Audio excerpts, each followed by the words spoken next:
ops does. And I think it's all you, sir. Go All ahead. right. Having had one of these sessions under my belt, I'm going to get right to it. I know if you guys have questions, you raise your hand, fire it off, but I don't want to cut it short, but I want to get through what I need to and give you guys a chance to have a dialogue back and forth, hopefully, and I think that'll be productive. Bottom line is, my name's John. I'm with the fire department, and I'm doing this, one, because Brett asked me to, and two, is because I'm still somewhat amazed as to when we call special operations or what we do within the fire services, the amount of stuff we get into that's not necessarily on fire. And I'd like to start off with a very brief discussion on when you think about a car crash, what are some of the hazards that would be presented, I hate to say it, but from a regular car crash? What do you guys think? Any hazards that you can think of? Anyone ever been in a crash? You can unmute and just shout it out. It worked last time. Vehicle fire? Okay, so sure, if it catches fire, what else? Gas spill?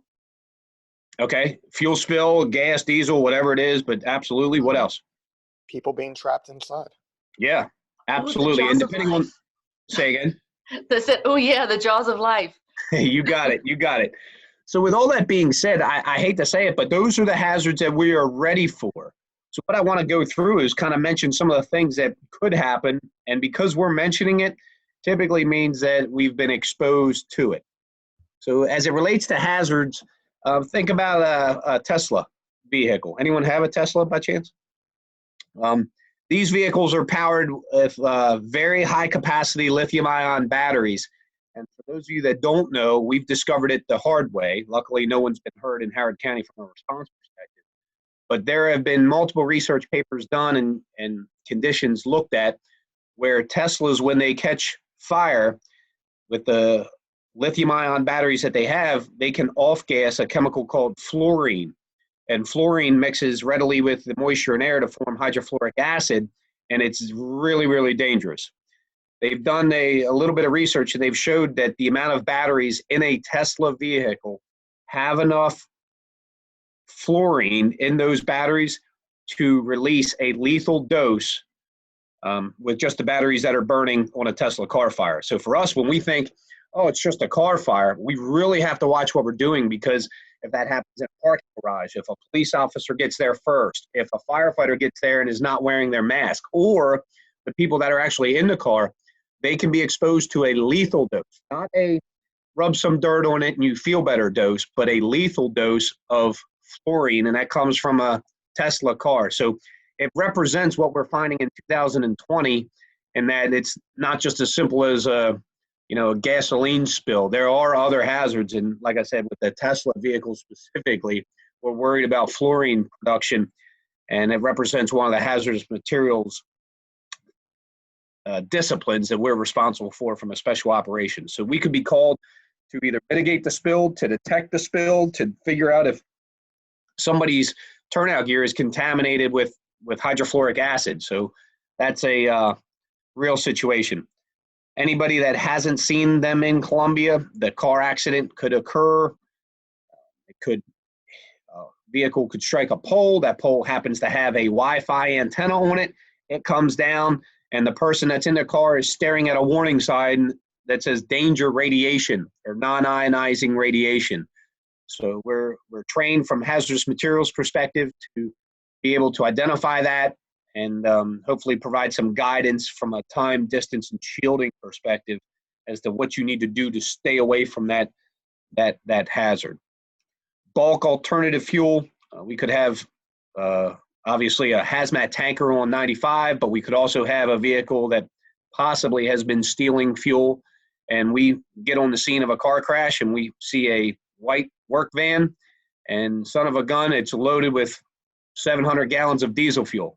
And these aren't hypothetical situations. All of these situations are because we've either learned it the hard way or heard of somebody else that had lights on their vehicle that learned it the hard way.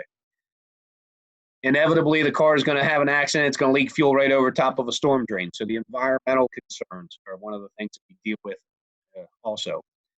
An overdose, the opioid epidemic that everyone's kind of dealing with, both from an emergency medical standpoint and from a response standpoint, could be what caused that person to crash. And we get there and the person's unconscious. We think it could be related to the crash, but it might be related to the drugs. And what happens if there's powder in the car? Is the tow truck driver going to stick his head in the car after we're done and just put his nose in an unlucky spot and inhale the lethal dose of fentanyl? It could happen. And my point in all of this is what seems relatively simple and routine has the potential, I hate to say it, but in 2020 become anything but. Heavy vehicles up and down I-95, all the construction that's happening in Columbia. We've had overturned concrete mixers. We ran a call within the last week on 695 with Baltimore County where a tractor trailer ran over a car. So we run a lot of vehicles involving big trucks, and they're heavy, and our traditional means of dealing with them don't apply. What happens if the car flips over, it's in the sediment pond, and now we got dispatched to a motor vehicle collision, but it's turned into a water event? It happens. So our ability to be prepared for that and have guys that are trained and equipped is important. Construction, obviously tower cranes are up in Columbia or have been up in Columbia. What happens if that operator has a medical emergency and he's 150 feet in the air? You cannot call 912. They will not answer. So we have to be prepared to deal with this situation. And it's a low frequency, high risk event, but that doesn't mean that we can just not necessarily practice and be ready. Cancer procedure, what does that have to do with a car crash? Well, if we run a car crash close to the hospital, and it doesn't have to be necessarily right next to the hospital, but if we run a car crash to the hospital, that person could be radioactive. They might have just received cancer treatment and they might be radioactive with some of the treatment.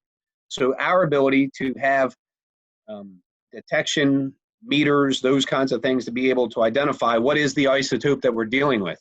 With all the construction that we've had, for anybody that doesn't know, soil density gauges that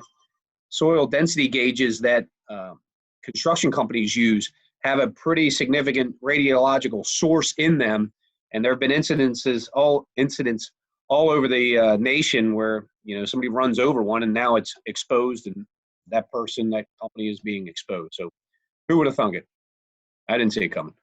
From a hazardous atmosphere standpoint, I say this because you never know what caused the crash. And we have had at least two that I'm aware of in the county where people were driving their car with dry ice in the car because of a power outage, and they were taking dry ice to a freezer situation where they wanted to keep their food cold. And the dry ice, as it off-gases, it releases carbon dioxide. Well, that displaces oxygen, and now it's oxygen deficient. So this simple car crash that we're talking about has the potential to really get into our special operations wheelhouse. Floating vehicles, having gone through the two floods, vehicles obviously can float, pose a different situation, hazard to us. And high-speed collisions with new car technology, we have found that some of the higher-end cars, Volvo, BMW, Mercedes, they're using different types of metal that make it really hard to traditionally cut them apart with the jaws of life. So our ability to be prepared for that is one of the things that special operations is doing as well. Trains, planes, and automobiles, we've had that. We'll show you a couple of pictures here in a second. And the infrastructure impact, inevitably it's going to compromise a gas line and compromise a water line, and our ability to make sure we're calling the right people so that way we know what we're dealing with and we can get that situation fixed. So let's get into it. If you guys do have questions, you can either unmute and we'll try to answer more. You can write them down through chat, write them down and remember them to the end. But I'd like to get through all this and then we can really have a back and forth. So this was a call that we ran this year. We do run a lot of opioid calls. I say opioid calls, narcotic calls, and our ability to kind of go through and exercise our detection means to figure out, is it fentanyl? Is it one of its analogs? Is it LSD? Is it bath salts? All of those things are presumptive. In other words, we don't do any confirmatory testing as our hazmat component, but it does provide us information that allows us to take a risk-based approach. So as you look at the picture, the top left is a call that we ran at the health department where a gel capsule came out of somebody's pocket, we believe, was on the floor, and it got crushed, and there's powder on the floor. Well, there's kids that are walking around, crawling around on the floor, and we were able to take that powder, and in the lower right, the picture that you see is our team mixing up a peracetic acid-based solution that has been shown in a lab to actually oxidize and change fentanyl. So in other words, if we have fentanyl on the carpet of the health department, we mix up this spray, we spray it, we let it sit for 5 minutes, and it chemically changes it so we don't have to be guaranteed that we got every single nook and cranny. When we deal with fentanyl, and of course some of you guys may know, but 2 to 3 milligrams is the lethal dose. So it takes a couple specks on the tip of Abe Lincoln's nose on the penny to be lethal if you inhale that, and it's not a good situation for us to turn it back over to, in that case, that inter-county facility and say, yeah, you're good to go. So we were able to clean it up as best we can, give it a spray. And the other thing that we have in the top right, that's a test strip that we discovered that came out of a study that they referenced. They did some testing with drug users, and they determined that most of them want to know if they're getting fentanyl or not. If they are, some of them won't take it, but if they are, some of them will make arrangements. And that is a test that we've used through our partnership with Maryland State Police Crime Lab, where we've gone to the crime lab and we've been able to test our detection with what they know that the substance is. So that way we can stay in tune with that. This is another response that we had this past calendar year to assist Maryland State Police in Elk Ridge with powder substance that was taken out of a car. So just another incident involving opioids. So this thing associated with opioids has really impacted a lot of different entities and a lot of different people. Suspicious packages. We've had a few of those. They were very prevalent post 9/11 and kind of tailed off, but we still continue to run these calls where somebody receives a package in the mail. They didn't ask for it. They're fairly credible in terms of maybe what they're doing as a profession. And we've partnered with our lab in Baltimore to be able to take samples, work with the police, be able to get that transported to the lab, as well as do some presumptive testing from a biological perspective, as well as, like I mentioned, the narcotics. So for us, when I signed up to be a firefighter, I never thought we'd be using PCR technology, infrared, Raman, spectroscopy, all that stuff that we do on the hazmat side of the house. Never in a million years did I think I'd be doing powder sampling for suspicious packages, but I've seen it firsthand where we show up at least in Howard County, and we say, yeah, we've run these before, and we will get you fixed up, and we will allow your business to go back to operation. We will allow you to sleep good at night, and we'll put you in touch with the right people. It is valuable for those folks that have needed our assistance. From a hazardous materials perspective, kind of continued, is a chemical spill. This was a chemical spill that we ran in the county. Private industry had a spill, had somebody exposed, transported them to the hospital. And think about this, if you get exposed to a chemical and you go to the hospital, well, they might not know what chemical you've been exposed to. So from a detection standpoint, that's where we come in, so we can actually do what we can to identify the substance, because that might actually in turn steer the treatment. And we were able to run this incident. You see one of our guys dressed up in a chemical suit walking through that area, and we were able to work with private industry to contain the spill, detect the spill, provide guidance for the folks that took the worker to the hospital, and then ultimately turn it back over to the company. From a biological standpoint, this was a call that we ran to assist BWI. They had powder left over after one of the Southwest planes was emptied, and they had a little powder in a baggie. They thought it was drugs. They weren't sure. So they asked us to come in and help them. So like I said, I definitely didn't sign up to think that we'd be analyzing powder on the runway at BWI, but from a special operations perspective, we found ourselves there. And that screen capture, that picture that you see down in the lower right, that's from a machine that uses DNA of a biological agent to compare the DNA from a reference spectrum that to what we are getting on a sample. So polymers, chain reaction, PCR, pretty technical piece of equipment, and we have it in Howard County. Fortunate to have it in Howard County. We were able to use it on that call. Came back negative. The bulk fuel situation, I kind of alluded to that. You never know what you're going to get in that work van. We've had a few instances in the county where folks have stolen fuel from a gas station and thrown it into what you see there, and may go into an unapproved container. We might have a grounding bonding issue, and then just when you think that it's just some fuel in a work van and somebody was stealing it and selling it, we ran one of these at New Year's Eve a year ago. And with our knowledge and training that we've done with the FBI and the folks in Baltimore as it relates to explosives, we know that when you mix fuel with an oxidizer, you have a rudimentary explosive. So when Oklahoma City bombing occurred, that was ammonium nitrate and fuel oil.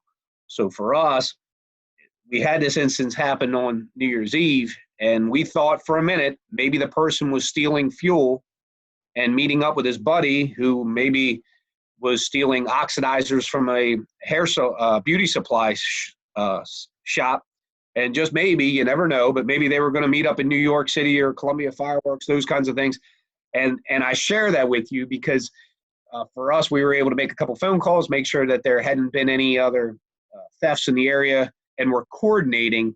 So that way we, as the local responders, don't run a call that could be the precursor or one of many, and it to go uncommunicated to some of the state and federal partners. And our relationships that we have allowed us to make a phone call and say, look, we got this fuel guy in conjunction with the police. We got this fuel guy. We think he's just stealing fuel, but let's make sure that there's nothing else going on. And one of the things that we truly specialize in is the relationships between private industry and other state and federal partners, is because we're used to talking to them. From a special operations perspective, it very rarely gets done with just us. You normally see in Anne Arundel County, a Baltimore City, Howard County, Frederick County, all working together because of the nature of the beast, so to speak. How are we doing on time, Brad? You got about 20 minutes. Okay, all right. Feel like an auctioneer. From an infrastructure standpoint, this was a call to our wastewater treatment center that they had a vent that you see on the right. That is a vent for a big storage building loaded with raw sewage. Very glamorous. And as you can see, they called us because they were concerned about that vent that was leaking a little bit. And what we had to do is open up that vent, wipe it off, and then put it back, and hopefully it would seal. Well, for anybody that doesn't know, when raw sewage or any organic material breaks down, it off-gasses hydrogen sulfide, which is pretty toxic. And we know that. We're trained in that. We put on the right stuff. And then in this situation, we took a meter with us. And when we opened up that lid that you see on the right, our meter indicated that we were above 340 parts per million of hydrogen sulfide. Now, how does that compare? The immediately dangerous to life and health level, in other words, the level that it might kill you, is 100 parts per million. So we were over 3 times that level when we opened that up. And that was good for us. We were protected, but we couldn't help but think what would have happened if we said, oh, we can't get to it, or you got to call a private company and so on. So you never know if somebody would have gone up there, opened it, and we would have read about it in the news. So we were able to kind of work with other departments within the county to be able to kind of help them. And from a hazardous materials perspective, that's kind of our specialty. Talk about specialties. We run a lot of these. These are typical fuel spills. I say typical, but these happen a lot. Big trucks going down the road either get involved in a crash. That green substance that you see on the right picture, that's diesel fuel. So when you have these trucks going up and down the road that are carrying, in some cases, upwards of 300 gallons of just fuel, just to be able to run the truck, all it takes is a drive shaft or a piece of debris on the road to come up. In this case, this was an umbrella, believe it or not, that was on 32 that the truck ran over, and it got flung up in between the wheels, and the point of the umbrella pierced the fuel tank and, caused a heck of a mess on the side of 32. So our ability to deal with Maryland Department of the Environment for cleanup, mitigate the immediate hazard, and then they are able to come in and make sure that somebody's digging up the area from an environmental perspective. It's one of the things we do also. From a regional team perspective, we have a few members on the Maryland HART team, and stands for Helicopter Aquatic Response Team, which is a state-controlled. Governor Hogan has the ability to deploy this asset. It's a state-controlled but federally funded asset with the Army National Guard. And having gone through the 2 floods in Ellicott City, a lot of the lessons that we gain by having members on these regional teams allows us to come back, and if we are confronted with a situation that we're kind of scratching our head saying, holy cow, hopefully we've been overexposed to this in different parts of the country. So it does have some collateral benefit to have folks that are involved with this team and other teams to be able to bring those lessons back and understanding the resources and different considerations related to these disaster events that sometimes happen in other places. Floods almost go without saying, like I said, having gone through the 2 Ellicott City floods. We practice out on the Potomac River. The Potomac River down around Point of Rocks is a great place that gives us a challenge for us to be able to work our boats and make sure that we're somewhat confident in our skills and equipment to be able to navigate boats in the floods. Doesn't happen very often. We would much rather get that person out by walking very quickly, probing ahead, putting a PFD on that person, tension diagnose, some rope system that we can do. Boat almost is a last resort, just because something is always going to go wrong, but we try to prepare for it, and that allows us to be ready. Trench, we've had a few trench collapses regionally. Most of these end up being recoveries instead of rescues, but we have had a few. We worked one in PG County and in Anne Arundel County within the last 7 years, those 2 specifically, that were both legitimate rescues. In other words, we had people that were trapped up to about their waist, and we were able to work with the other departments to be able to free those people. So if you see us out and about, we do a lot of training with this, especially with all the construction that is going on in the county, to make sure that we're ready to go. And what you see on the right picture, that's us partnering with Department of Public Works, and they have a vacuum truck that can suck dirt out as well as water and mud. So we've been able to train with those people to know Friday afternoon at 4 o'clock, when everyone's gone for the day, who do we call to be able to get that asset headed to us. And from a high-speed collision standpoint, with I-70 and I-95 being in the county, we run a lot on those interstates. We do have situations where cars are mangled beyond what you would normally see in a traditional training class. So this is done on purpose. That is a crane that we partnered with our contacts that we had that was willing to come to our training academy, lift a car 60, 70 feet in the air with a mannequin inside and let it drop. And we were able to, after they dropped it, we were able to go to work on extricating that mannequin. So that way we understood some of the different techniques that have to be used, just given the amount of highways and the wrecks that we run in Howard County. Special operations doesn't respond to every single wreck, but if it's involving a heavy vehicle, then we would. In some of those situations where a concrete truck or a dump truck or a tractor trailer might get tangled up with a car, most of the time the damage is pretty significant, so we'd need to be ready for that. And of course, from a collapse perspective, you think, well, we haven't really had too many collapses. But of course, this is a screenshot from Stanford Boulevard. For those of you that do remember that, may have seen it on the news, that building that exploded. A lot of damage. So what was initially a fire event now becomes a structural integrity event.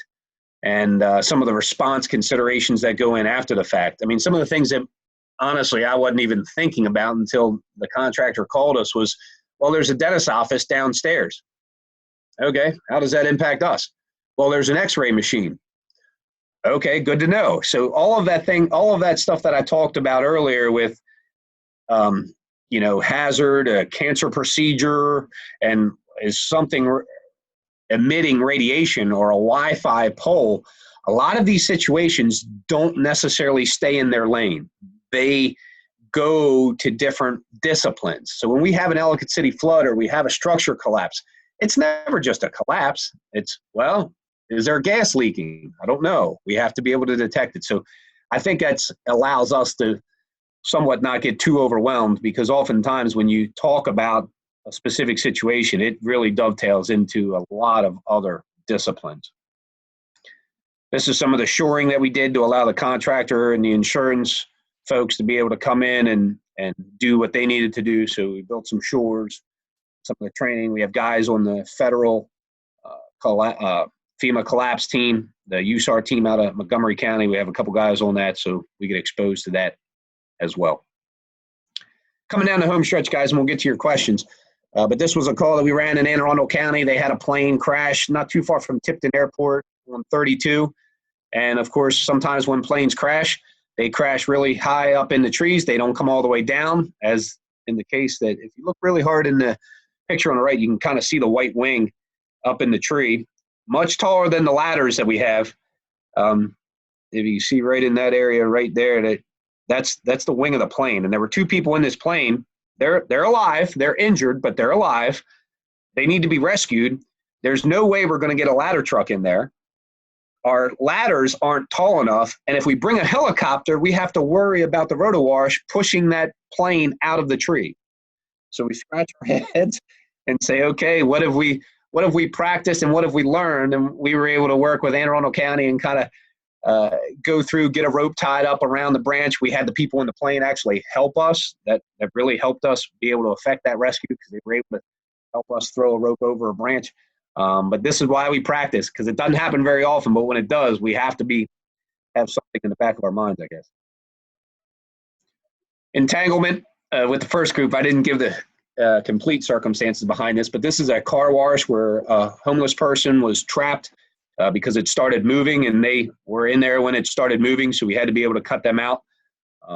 Not to fear, your car wash is not eating people in a car. But some of the training that we've done allows us to be prepared for these types of situations. Confined space. We had a dog, as is the case of most of these kinds of calls. We had a dog, 17-year-old lab, if I remember correctly, crawled up in a storm drain, and we had to be able to go in and get the dog, so that way we didn't come back when the owner was in the storm drain. Hey, John, can I jump in here? We got a question from David, and I kind of pertains to what you were talking about there. He wants to know, how has mutual aid between the counties helped your ability to handle these kinds of rare situations? All right, so here's the real answer. Of course, the special operations is made up of a whole lot of people that think they know it all. So most of us don't want to go talk to the other jurisdictions. I say that because that's what you come into it initially with. I don't need Baltimore County in here. And then slowly but surely through relationships, you realize, hold on now, we actually could help each other. And that's happened pretty good over the years. And I say this, and I got every single representative from PG, Montgomery, Baltimore, Anne Arundel, the city, they are all in my phone, and I'm in theirs. And I give you an example within the last week. Interloop of the Beltway, Southwest Boulevard, it's a Baltimore County box. He called the captain or the chief that was running the call, called me on the phone and asked me to get a hold of the tow truck and to be able to get our contact that we have from a tow truck and start them that way. So to answer your question, initially when you come into this, I say initially, we've all gone through it, but what started as, hey, we're good, we don't need to train together, is now everyone invites everybody to everything. We dig in Anne Arundel sand and we bring them to us. So I would feel very good about having a special operations incident in the Baltimore metro area, given the collaboration and regionalization that exists. We go to the MSP Crime Lab together with Hartford, Anne Arundel, and we pull out all of the stuff that we have detection-wise, and we figure out who can detect the fentanyl, and then we talk about it. So that way we can share best practices. So, yeah, good question. And initially you go into it, I'm not going to hide it. You go into it, we don't need anything. We know it all. And then you realize that you don't, and you need to partner with your buddies that actually put their pants on the same way you do. We got about 6 minutes left before we're going to get kicked back to the main room. So if you want to finish up in Yep. 2 minutes and let people, anybody has any questions, go ahead and start sending them through the chat. All right, so last but not least, we do search. We assist police with missing persons. These are the tracks from the missing 5-year-old, I believe, in Elkridge that went missing that the Postal Service found on 95. So we do that. We send people to search management school every year, and those squiggly lines are the areas that we covered looking for that young boy. So that's what we feel like sometimes, but it's good. We like it. Like I said, that not all disciplines stay in their lane. And then as you guys look at the breakthrough, let's fire off the questions and see what I can do to, answer them. You guys can unmute yourself if you have any question that you want to ask him.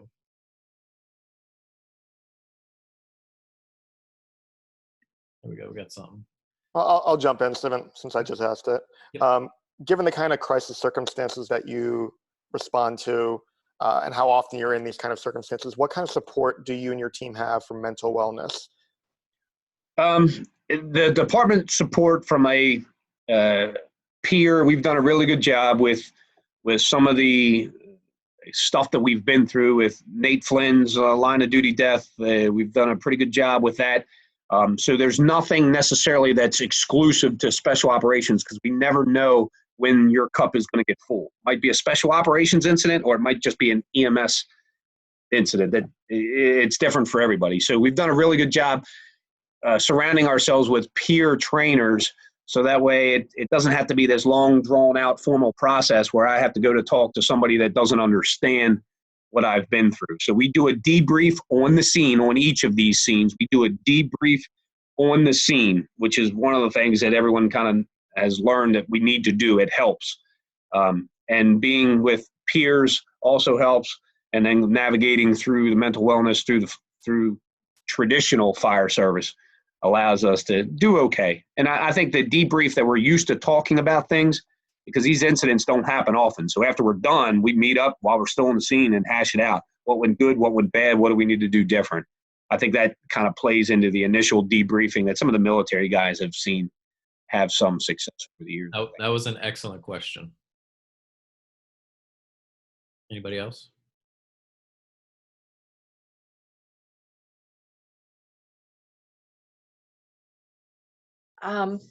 This is such a fascinating and varied career to have.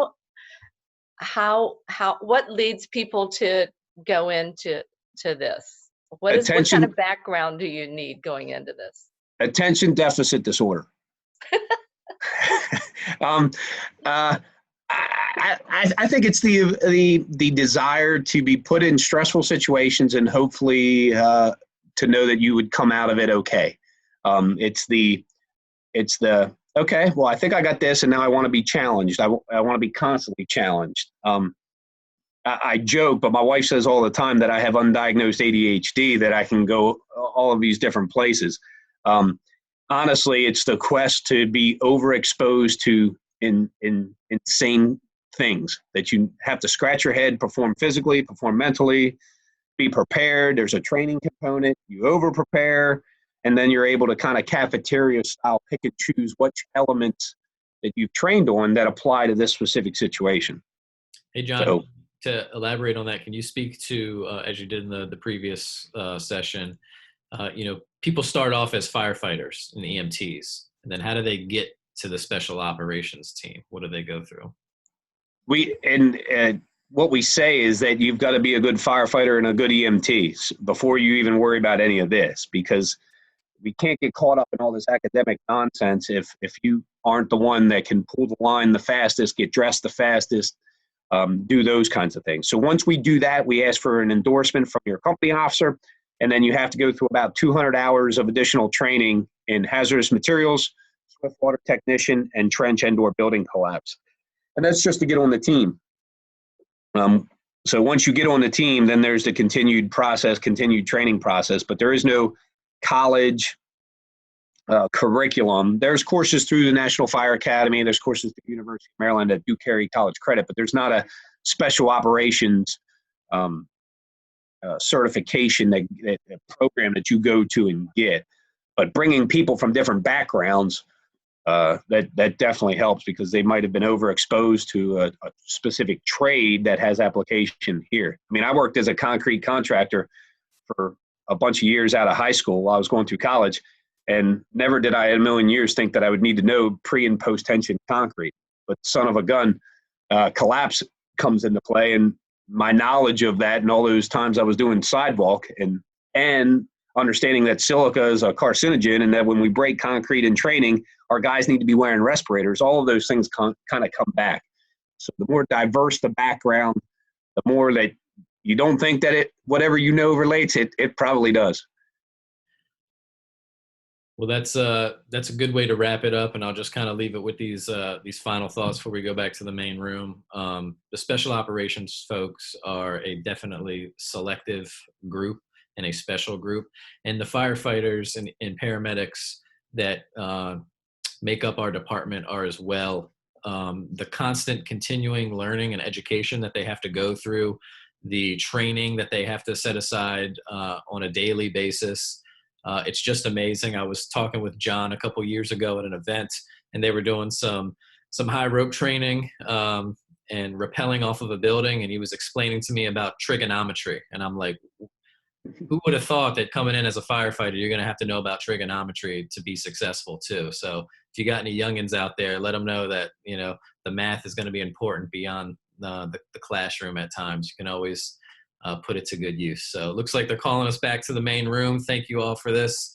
And I'll go ahead and hit that return to main session. See y'all soon. Thank you, John. Thank you. Thank you, guys.